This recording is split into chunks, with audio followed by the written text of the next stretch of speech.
One small step for man, one giant leap for mankind.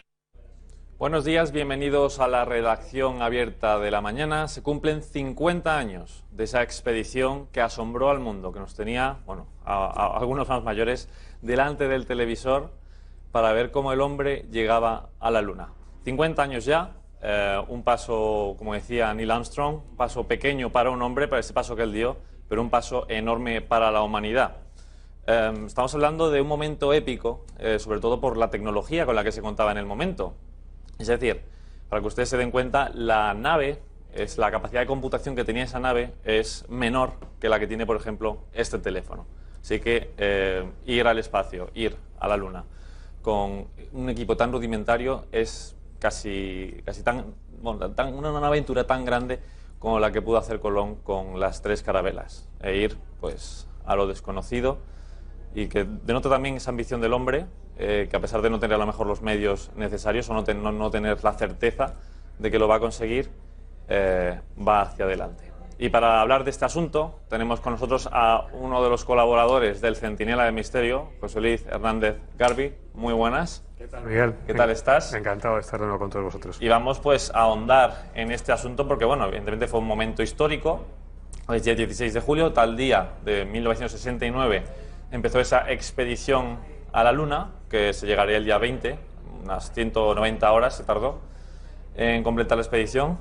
Y bueno, José Luis también nos va a hablar de la implicación española en este asunto, porque esto es, bueno, es una cosa global, pero también en España tuvo algo que ver. ¿Por dónde vamos a empezar, José Luis? Pues por lo que tú has comentado, la implicación que supuso el primer viaje del hombre a la Luna. Hay que tener en cuenta que en total participaron aproximadamente en el proyecto Apolo unas 400.000 personas. 400.000. No solo norteamericanas, sino de diferentes países, y entre ellas varios españoles. Y luego hay que señalar también el esfuerzo económico que supuso mandar al primer hombre a la Luna. Se calcula que aproximadamente más del 5% del Producto Interior Bruto de los Estados Unidos se gastó en la NASA, para que la NASA pudiese llevar a cabo el proyecto Apolo y poner al primer hombre en la Luna. Estamos hablando de cifras escalofriantes, tanto a nivel de participación como a nivel económico. Hay que tener en cuenta que también estábamos en plena carrera espacial con la Unión Soviética. Los norteamericanos pues querían ser los primeros en llegar a la Luna, ya que habían sido derrotados por los soviéticos en otros aspectos de la carrera espacial. Y bueno, pues prácticamente tenían a su disposición pues todos los medios, tanto materiales como humanos, disponibles, y económicos, por supuesto. También fue una aventura, desde luego, que implicó muchísima gente, y bueno, ahora nos puede parecer pues algo como muy lejano y que no tuvo tanta importancia, pero como tú bien has señalado en la introducción, fue realmente una aventura épica. Yo en aquel entonces era todavía un niño muy pequeño, no lo recuerdo, pero desde luego la gente que vivió esa primera llegada del hombre a la Luna, pues recuerdan, como otros acontecimientos históricos, recuerdan perfectamente qué es lo que estaban haciendo en ese momento cuando el hombre llegó a la Luna. Que es una auténtica barbaridad, si nos ponemos en contexto, llegar a la Luna en el año 69, es decir, que es que ahora mismo, si vemos las naves y demás, es que parecen de broma, parecen los trajes y todo parecen de broma, no parecen juguetes. Y eso, bueno, ya creo que el próximo hito será, pues, si es que llegamos en algún momento a Marte, que será algo, pues, de esa escala, ¿no?, de esa importancia. Pero bueno, has dicho que muchísima gente estuvo involucrada, 400.000 personas para un proyecto que, bueno, evidentemente, como los proyectos ambiciosos, a la primera no va a la vencida, sino que llevó muchos intentos. Claro, hay que recordar que se trata del Apolo 11. El Apolo 11 es el primero que permite que 2 astronautas pisen el suelo lunar. Antes, pues hay otros 10 Apolo. Hay que señalar que el proyecto empieza con una tragedia, empieza con muy mal pie, y es con la muerte de los 3 primeros astronautas que fallecen dentro de la cápsula del Apolo 1 en un voraz incendio que bueno, pues consume rápidamente el interior de la cápsula y en el cual mueren carbonizados los 3 astronautas. No se trataba de un vuelo de prueba, sino de una simulación de los sistemas operativos de lo que era la cápsula y del cohete espacial. Y bueno, fue una tragedia, la verdad es que fue un fuerte impacto para todos los involucrados en el proyecto, y además estuvo a punto de provocar un auténtico desastre, porque el incendio estuvo a punto de extenderse al resto de la plataforma de lanzamiento, y hay que imaginar lo que hubiera supuesto que el cohete el cohete Saturno, sobre el que se había montado esta cápsula, hubiera estallado, con toda la plataforma llena de operarios de la NASA, y el retraso que hubiera supuesto realmente para todo el proyecto, para que el hombre llegase a la Luna. Lamentablemente la tragedia del Apolo 1 se cobró la vida de estos tres primeros astronautas, pero los servicios de emergencia y los operarios de la plataforma consiguieron extinguir el incendio antes de que pudiera extenderse, pero desgraciadamente no pudieron rescatar a los tres astronautas que fallecieron en el interior de la cápsula. Esto, el Apolo 1, ¿en qué año? ¿Cuándo se empezó? Porque claro, yo recuerdo ese discurso de Kennedy, en el que dijo que iban a ir a la Luna. Es decir, una cosa súper ambiciosa, a lo mejor algunos le llamarían loco incluso, pero claro, ya empezaron todos esos movimientos en esa carrera. Bueno, es que era una carrera contra la URSS en todos los ámbitos, armamentística, espacial, económica, y bueno, y esta la ganaron los estadounidenses. Pero ¿cuánto tiempo llevo realmente, cuántos años desde que este anuncio de Kennedy, o bueno, realmente con las pruebas, quiero decir? Hay que señalar que bueno, el antecedente del programa Apolo es el programa Gemini, en el cual pues Estados Unidos adquiere la experiencia que necesita para mandar hombres al espacio, y bueno, pues hay que señalar que desde el discurso de Kennedy hasta que despega el 16 de julio de 1969 el Apolo 11, transcurren 6 años, en los cuales se tiene que desarrollar, como tú bien has dicho, toda una amplísima tecnología contrarreloj, y de la cual pues prácticamente apenas se sabía nada, ¿no? Hubo que desarrollar una tecnología muy rápidamente, y una tecnología muy compleja para los tiempos de entonces. Sí, porque como ya le hemos dicho, pues, en 6 años es que es poquísimo, realmente algo que podrías plantear en 20 o en 30. Es algo más que un mandato presidencial, por ejemplo, en Estados Unidos. Sí. Entonces, bueno, pues hay que imaginarse la complejidad y lo que supuso, el esfuerzo en todos los sentidos. 5% del PIB, que es una auténtica barbaridad. Estamos hablando de la potencia mundial del momento, bueno, y siguen siéndolo, una cantidad de millones. Se calcula que fueron 25.000 millones de dólares de la época, que aproximadamente al cambio actual pues rondarían pues cerca de los 300 y pico mil millones de dólares actuales. Por eso, ahora mismo, una de las preguntas que hablan de la teoría de la conspiración, de por qué no se ha vuelto a la Luna, de si todo fue falso y demás, pues dice, bueno, ¿por qué no se vuelve a la Luna? ¿Por qué no se vuelve a intentar? Es que sería muy caro, muy caro, y el rendimiento económico, político, pues sería muy escaso. Entonces, por eso no se vuelve a la Luna, no porque haya bases extraterrestres y no se quiera saber realmente lo que hay allí, ¿no? Es realmente porque es muy caro, y bueno, pues en aquel entonces sí que tuvo un rendimiento económico también, porque grandes compañías norteamericanas pues experimentaron un desarrollo muy importante con el programa espacial, ¿no? Y político, ¿no? Por supuesto, el derrotar, digamos, a la Unión Soviética en esa carrera por el espacio en medio de la Guerra Fría. Sí, y bueno, hablando de eso, ¿por qué no volvieron a la Luna? Esa teoría conspiratoria y demás, leyendo hoy, preparando esta entrevista, pues que en 2024 tienen previsto, están ahí en una carrera también, en este caso China, otra de las grandes potencias mundiales, Rusia vuelve a estar en el ajo, y Estados Unidos, para volver a hacer una misión a la Luna, ya que bueno, pues han pasado ya 50 años, nos pondríamos en 55 años, si es que esto tiene lugar. Pero claro, es lo que tú dices, que no tiene ya ese rédito político, porque no está compitiendo realmente con otra potencia por eso. Por lo tanto, pero bueno, la teoría conspiratoria, ya que bueno, eres colaborador de Centinela, de todos esos temas misteriosos, pues los tocáis a fondo. ¿Tiene algún tipo de credibilidad o cero? En absoluto, no podemos darle nada. Voy a contar una anécdota que posiblemente muchos de los espectadores no la conocen, y bueno, una de las historias que más han utilizado en defensa de esta teoría de la conspiración, de que nunca realmente el hombre llegó a la Luna, vamos, de que llegó a lo mejor a la Luna y que realmente se encontró con bases extraterrestres y demás, es la que habla de las comunicaciones que mantuvieron los astronautas del Eagle, del módulo lunar que se posó, que alunizó en la superficie de la Luna con la Tierra, ¿no? Y en las cuales, pues según existen unas comunicaciones en las cuales Neil Armstrong, creo recordar, llega a firmar por sistema de comunicación interna diciendo: Dios mío, están otra vez aquí. Entonces, bueno, pues la teoría que afirma de que estaba realmente viendo extraterrestres o bases lunares en la Luna, pues afirma que estas comunicaciones confirman que Neil Armstrong, los astronautas del Eagle, del módulo lunar, estaban realmente viendo algo. Pero lo que realmente ocurrió fue algo mucho más sencillo. Es verdad que existió un retardo en las comunicaciones de un par de segundos aproximadamente, desde que eran transmitidas por los astronautas hasta que llegaban a la Tierra. Esos 2 segundos de margen pues permitían en algún momento cortar la comunicación en control de la misión para que no se escuchara lo que estaban hablando con los astronautas. Y es verdad que se corta, pero la explicación es mucho más sencilla. Es que los astronautas tenían gases. Entonces llegó un momento en que no podían más. Entonces ellos transmitieron al control de la misión, concretamente a la consola de soporte vital, diciendo que qué pasaba, que tenían unos gases terribles y que claro, que aquello no podía salir en la antena, que había 500 millones de espectadores no quedaba muy bonito. En directo, escuchando la llegada del hombre a la Luna, y los astronautas tenían gases. Entonces eso es realmente lo que pasó, ¿no? Que me recuerda a una canción de hace bastantes años de un grupo que se llama Sinistro Total, que más o menos venía a contar algo parecido, ¿no? de que los astronautas tenían un problema y que tenían 500 millones de espectadores y que tenían que ofrecer una imagen digna de lo que estaba pasando en la Luna. Una imagen digna de los Estados Unidos, efectivamente, y de la humanidad en general. Pero bueno, vamos al tema que a mí me parece más interesante, esa participación española en este superproyecto. ¿Qué es lo que ocurre?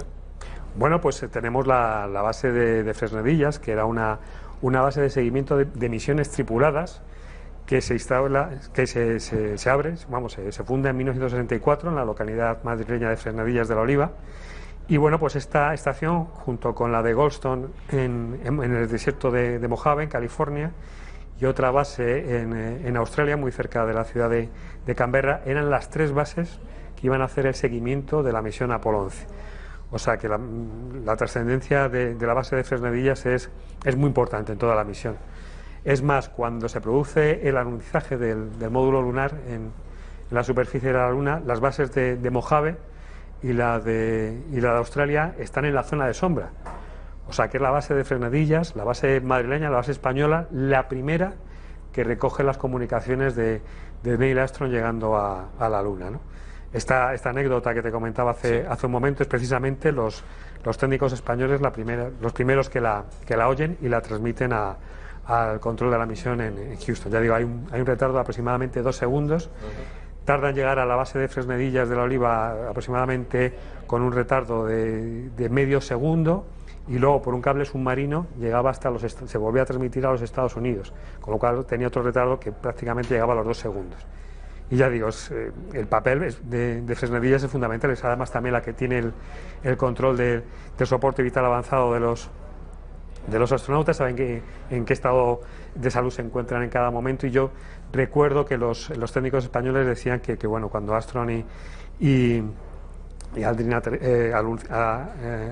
alunizan, sí, pues que las pulsaciones de los dos astronautas estaban disparadas, aunque por las comunicaciones transmitían una sensación de seguridad, realmente estaban muy alterados y muy nerviosos. Bueno, claro, están a punto de hacer algo histórico. Es normal, ¿no?, que te ponga nervioso, y además porque es peligroso, claro, estamos hablando de a un sitio donde nunca había ido nadie. Y no se sabía muy bien qué iba a pasar, qué podía pasar, pero yo creo que la frase la traería preparada, ¿no? La tenía preparada. Súper preparada, porque claro, que se te ocurra eso sobre la marcha, esa frase tan rotunda y tan épica. Lo tenía preparado. Hay que señalar que que esa transmisión histórica televisiva, que todos recordamos, que hemos visto al inicio del programa, estaba todo muy preparado.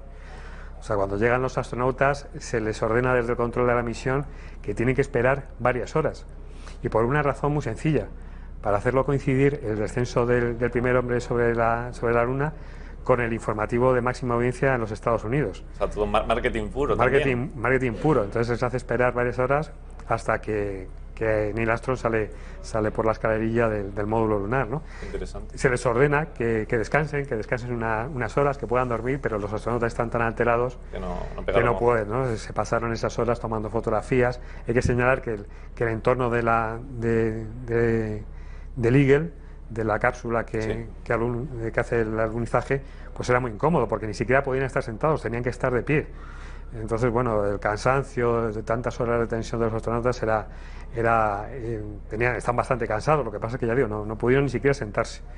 Entonces se hizo coincidir ese alunizaje con el horario de máxima audiencia, que en España coincidió pues con la madrugada. Creo que recordar que fue a las 3 y algo de la madrugada cuando los telespectadores, los televidentes españoles pudieron Creo ver. que hubo 20 millones de españoles Sí, ahí sí, delante sí. de la televisión, lo cual es una locura que no podrías ahora ni pensar, a lo mejor ni un mundial de Increíble. fútbol o... Nada parecido. Además, con esa famosa transmisión de Hermida, ¿no?, el corresponsal de televisión española en Estados Unidos, que hizo esa famosa retransmisión de cuando el primer hombre, de cuando Armstrong puso el primer pie en la superficie de la Luna. Esa huella que vemos, que se aparece Sí, en todas las esa fotografías, famosa foto, sí. esa famosa foto, pues también está preparada. También se puede hablar de cierto montaje. Uno, cuando ve las imágenes, Armstrong tuvo muchos problemas para descender por las escalerillas. Hay que imaginarse con ese traje espacial, que aunque bueno, no tuviera gravedad en la Luna, o prácticamente no hubiera ninguna, era muy incómodo para manejarse con él. Y bueno, pues uno, cuando ve que desciende, pues desciende con las dos botas, ¿no? Sí. Y bueno, pues seguramente esa no fue la huella que dejó. Esa foto posiblemente la tomaron posteriormente, la mejor huella que podían haber dejado sobre la Luna, para que quedase bien para la historia, ¿no?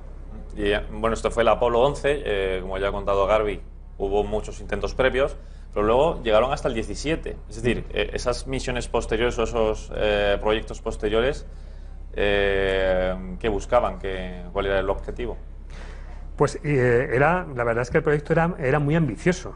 Incluso estaba involucrado el Pentágono, porque se pensaba establecer una base permanente militar En la Luna. sobre la superficie de la Luna. Hay que recordar también una película mítica de 2001, Una odisea del espacio, de Stanley Kubrick, y es que se pensaba que en el 2001 pues el hombre ya iba a tener bases espaciales en la Luna, y que bueno, pues iba a dominar el espacio, ¿no? De que iba a haber pues grandes estaciones orbitando alrededor de la Tierra, y que bueno, pues los viajes a la Luna pues iba a ser prácticamente un vuelo comercial.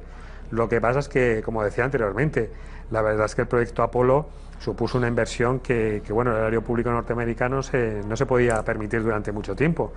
Y en 1972 pues se pone fin a lo que es el proyecto Apolo con la misión número 17, ¿no? Que bueno, también son famosas esas imágenes en las cuales vemos al rover lunar, a este vehículo, paseando por la superficie de la Luna con los astronautas. En fin, marcaron una serie de hitos que después no se han repetido, pero fundamentalmente ha sido por eso, por el enorme coste que supuso para los Estados Unidos. Sí, bueno, has hablado de unas cantidades desorbitantes, una auténtica barbaridad. Hemos hablado del pasado, esto que ocurrió hace nada más y nada menos que 50 años, algo que con la perspectiva de ahora decimos, vaya locos, que sí, no es una locura al fin y al cabo, pero vamos a mirar también de cara al futuro. Por ejemplo, en la portada de La Razón, el día de hoy, pues nos encontramos con la siguiente noticia, ¿no? 2024, el regreso a la Luna. Dice, Estados Unidos disputa con Rusia y China la carrera espacial que hará que el hombre vuelva a pisar el satélite. Así nos cambió el alunizaje del GPS al microondas, y Apolo 11, como una misión precaria, hizo historia. Y bueno, en esas 9 páginas que le dedican a este asunto hablan de esa misión del 2024, que sería como un paso previo a Marte. Marte lo tienen previsto, no sé si se hará con tiempo, para 2035. Quedan muchos años, quedan 15 años, 16 años. Pero claro, viendo lo que ocurrió en el 69, con esa tecnología, como dice en la portada de La Razón, precaria, realmente no me sorprendería tanto que pudiéramos volver sin demasiado problema, no sin demasiado coste, como bien has dicho, a la Luna, y luego pues dar ese paso a Marte, donde quieren, bueno, ya están entrenando gente para que vayan allí formando sus colonias y demás. ¿Esto no te parece un poco a lo mejor fantasioso o lo ves? Esto es su opinión, claro. Yo lo veo factible. Yo creo que existe la tecnología para llegar a Marte, y en los años que vienen del futuro pues avanzaremos más en la tecnología de la carrera espacial para conseguir este hito en la carrera espacial, ¿no? Está claro, yo lo que pienso es que está claro que Estados Unidos solo no va a poder llegar a Marte.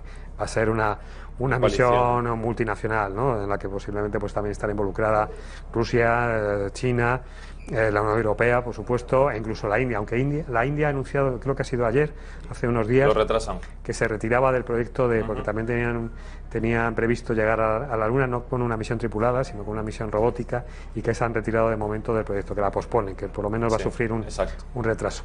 Pero yo creo que en las décadas, en las próximas décadas se va a producir esta misión a Marte. Posiblemente haya un primer paso de nuevo en la Luna, y con la experiencia adquirida, pues tanto con las misiones Apolo, con estas nuevas misiones a la Luna, pues se dará el paso para llegar a Marte. Leía el titular de La Razón, hay un dato curioso que me gustaría comentar, y es que realmente, pues bueno, podemos pensar que estaba en las misiones Apolo estaba todo súper controlado y que bueno, no se dejó ningún detalle al azar, pero hay un hecho curioso, es que cuando Armstrong, comentábamos antes, desciende por esa escalerilla para poner el pie en la Luna, pues los técnicos de la NASA cometieron un error garrafal, y fue olvidarse de poner un pestillo en la puerta, una manija en la puerta de entrada al módulo lunar, con lo cual si salían fuera los astronautas, luego no iban a tener modo de volver a entrar en el módulo lunar. ¿Cómo hicieron? Entonces, entre los dos astronautas estuvieron durante 18 minutos. ¿Se turnaban o...? No, estuvieron mirando, porque tenían que descender los dos. Sí. Entonces estuvieron mirando, buscando alguna forma para permitir que aquella puerta no se cerrara y los dejara en el exterior de la nave espacial y no pudieran volver a entrar, ¿no? Entonces idearon una especie de tope con el cual bloquearon la puerta para que no se cerrara del todo, y cuando lo consiguieron, pues entonces pudieron descender los dos astronautas. Son anécdotas que la verdad es que no se saben, pero que son interesantísimas. Y bueno, ya que esto fue la primera misión tripulada a la Luna, la única también, pero ha habido otras misiones a la Luna que no tripuladas, o sea, muchas, de hecho. Las anteriores, hay que señalar que lo que es el programa Apolo son 17 misiones. La primera que desciende sobre la superficie de la Luna es la 11. Las anteriores, desde el Apolo 1, el Apolo 1 acaba en tragedia, y luego la siguiente se va perfeccionando, sirven de entrenamiento, de prueba para lo que luego va a ser lo que luego va a realizar el Apolo 11. La anterior, la del Apolo 10, llega incluso a orbitar alrededor de la Luna con 3 astronautas, pero vuelve a la Tierra sin llegar a aterrizar. Y luego las siguientes también se posan a partir del 11 hasta el 17 se posan en la superficie de la Luna.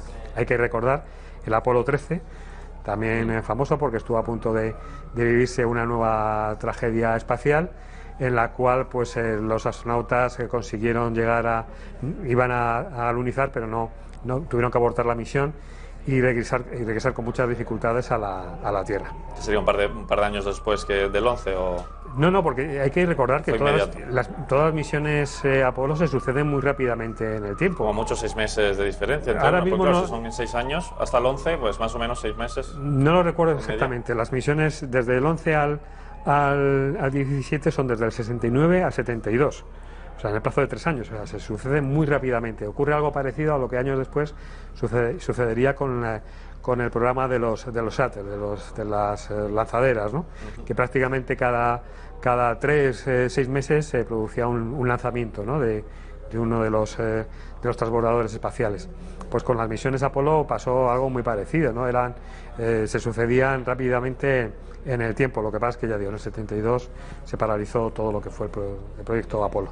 Sí, bueno, la número 13, que dices que estuvieron cerca de alunizar de nuevo, pero ¿cuál sería entonces la razón? Porque bueno, la primera ya la hemos conseguido, hemos ganado a Rusia, porque bueno, sí que es cierto que los rusos fueron los primeros en poner un hombre en el espacio, pero en la Luna, bueno, fueron los americanos. Pero ese 13, ¿cuál era el objetivo? ¿Simplemente seguir evolucionando en ese aspecto? Efectivamente, conseguir experiencia, porque ya digo, se pensaba en un futuro pues establecer... En el 2001 iban a estar ya colonizando exactamente, se pensaba establecer bases permanentes en la Luna, y alguna de ellas militares, entonces adquirir la experiencia necesaria para con el tiempo pues cumplir este objetivo, ¿no? Y hay que señalar, pues bueno, las últimas misiones Apolo pues llegaron incluso a utilizar un vehículo, el rover, ¿no? Ahí existen imágenes en las cuales salen los astronautas montados en estos vehículos recorriendo la superficie de la Luna, ¿no? Y bueno, pues se realizaron muchísimos experimentos que sirvieron para adquirir experiencia, pues también para los vuelos espaciales tripulados. En fin, era un proyecto a gran escala y que se iba a extender en el tiempo y que en un principio no se pensaba que se iba a terminar tan pronto, ¿no? Luego, pues también hay que señalar que el público americano, después de tantas misiones, pues ya perdió un poco el interés por la conquista del espacio, cosa que la NASA intentó recuperar con el programa de los transbordadores espaciales, ¿no? Programa que también hemos visto que prácticamente, bueno, ha quedado en desuso, ¿no? Se suspendió el programa. Hay que recordar también que en la actualidad existe un programa nuevo que se ha llevado a cabo en conjunto tanto por la NASA como por el Pentágono, que es el proyecto XB-37, que es un transbordador espacial no tripulado. Pero lo más llamativo de ello es que estos transbordadores espaciales se tiran meses, incluso creo que alguno ha superado el año, orbitando alrededor de la Tierra, y sus misiones son alto secreto. No se conoce, no se sabe por qué. No se sabe qué es lo que están haciendo estos transbordadores espaciales en órbita a la Tierra. Se supone que son misiones militares ultra secretas, pero desde luego no ha trascendido nada de su contenido a la opinión pública, tanto de los Estados Unidos como del resto del Bueno, hay sí muchos asuntos de Estados Unidos que son misteriosos, ¿no? Perfecto para vuestro programa del Centinela, porque no se sabe nada, no sé, lo típico como el Área 51 era, el Área 51. El Área 51 o ese tipo de asuntos, o por qué mandan un transbordador, y es extraño, ¿no? Porque en una democracia que no se sepa lo que está haciendo tu gobierno o por qué hace las cosas, pues es extraño, pero así es Estados Unidos y así es como funciona, pero oye, a vosotros os dan desde luego mucho alimento informativo para esos programas que hacéis del Centinela, la verdad. Por ejemplo, hablabas del Área 51, el XB-37, este transbordador experimental, pues una de las áreas donde se ha probado es precisamente en el Área 51, que existe también pues todas estas historias de la conspiración de Roswell alrededor de ella, pero hay que señalar que es un área, incluso ahora creo, lo estoy viendo por las redes sociales, que se está movilizando a 500.000 personas, que se quiere llegar a 1 millón de personas en estos días para ir a ocupar pacíficamente el Área 51 y descubrir realmente qué es lo que se oculta dentro de esta base, ¿no? Son cosas que se montan así espontáneamente en Twitter o en Facebook o lo que sea, ¿no? Y que tiene mucha, yo no sé, creo que llevaban ya 400.000 personas apuntadas, ¿no? Que van a ir allí al Área 51, pues de romería, ¿no? Prácticamente. De romería. A descubrir, a ver si encuentran los famosos extraterrestres. Es una zona militar y de experimentación dentro de una amplia zona militar y secreta. Se llama precisamente Área 51 porque hay muchas áreas. Es precisamente una región donde se ha experimentado con las explosiones de bombas atómicas, de armas nucleares. Ahí es donde se ha experimentado. Está muy cerca de Las Vegas, de la ciudad de Las Vegas. También se ha experimentado, todos los aviones de espías norteamericanos se han probado, testado y desarrollado en el Área 51. Entonces es normal que la administración norteamericana quiere mantener un secretismo sobre toda esta base, sobre toda esta región. Sí, secretos de Estado, a lo mejor de seguridad nacional o ese tipo de asuntos. Bueno, José Luis, mil gracias por venir a esta redacción abierta a contarnos todas estas, sobre todo las anécdotas, que son, yo creo que lo más interesante, ¿no? Porque a quién se le ocurriría que se habían fallado en lo más fácil posiblemente, que es como poner una manija para coger y abrir la puerta. Muchísimas gracias por estar aquí. Vamos a ir a publicidad y vamos a estar para ya analizar ahora sí la actualidad política con Luca Constantini.